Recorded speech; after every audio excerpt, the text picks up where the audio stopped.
In the novel Crime and Punishment by Fyodor Mikhailovich Dostoevsky, we meet a young, troubled Russian aspiring lawyer who brutally murders his pawnbroker tenant or neighbor with an axe and her affiliative family member. Porfiry Petrovich, an investigator in Russia at the time, attempts to induce Raskolnikov to confess to his crimes, saying the landmark quote, "Your worst sin is that you have destroyed and betrayed yourself for nothing." This is said in part 4, chapter 4 of Crime and Punishment.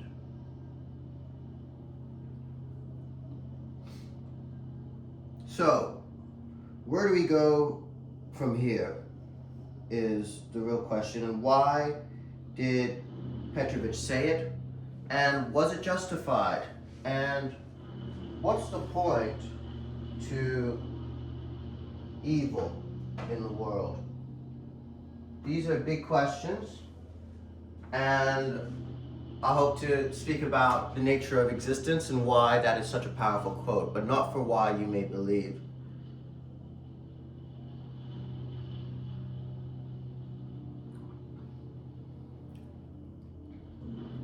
Because he doesn't really know Raskolnikov has done it. Yeah, we all know he's done it, but what makes something real, right, is a pretty interesting question.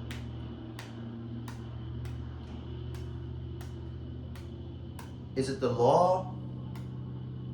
Is it conceptions? Is it personal beliefs? What makes something real is the question, right? It only really becomes real after Raskolnikov confesses the crime. Before that, you have the suppositions in the United States of innocence until proven guilty, which are grossly underestimated in their power to actually proliferate crime.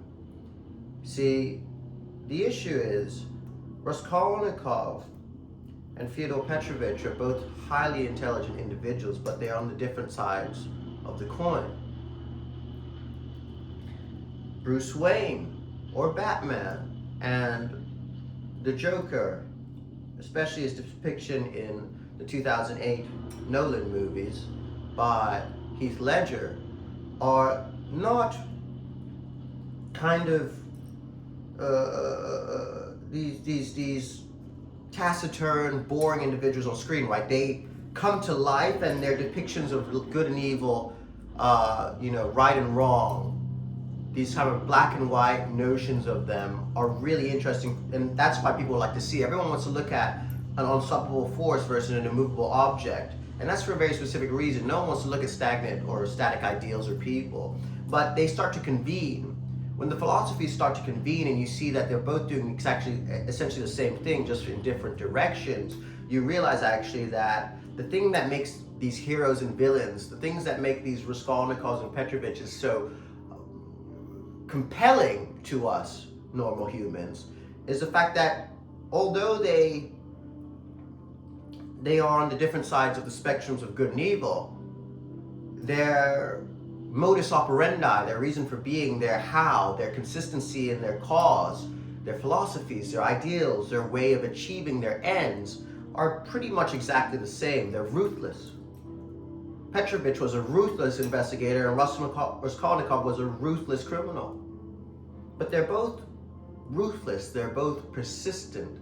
The only thing that is different is their voluntary choice to direct that energy in different angles.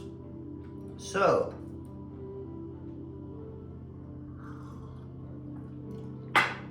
his greatest sin, Raskolnikov's greatest sin, may have been the fact that he betrayed himself for nothing in the end. But don't you do that every day? Don't we do it every day? I mean, Raskolnikov got into the predicament in the first place, but most of us never even get into a predicament like that because we don't even have the requisite consistent energy or Wilsum Leben to dare to try, dare to be consistent, dare to stand out. I think that's humanity's greatest sin.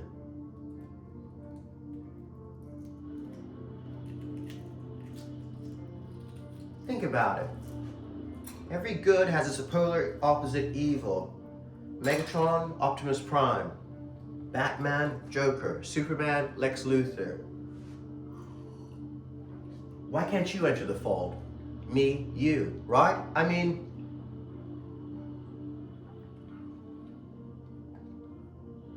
it just seems like, in my personal anecdotal stories of the past and looking at history and looking at great figures in the world, there's always the fringes, which are at war and at odds with each other, and then there's the subjects, the people in humanity that are responsible for the weights and the kind of Seneca would call it the dregs of the wine bottle, if you will, the consensus, right?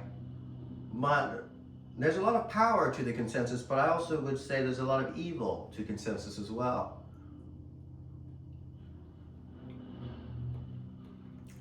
Look at this egg. The consensus is kind of like this yolk, right? And these fringes could be the egg white. See, the egg white is all predicated on the consensus, the yolk in the middle, the mold.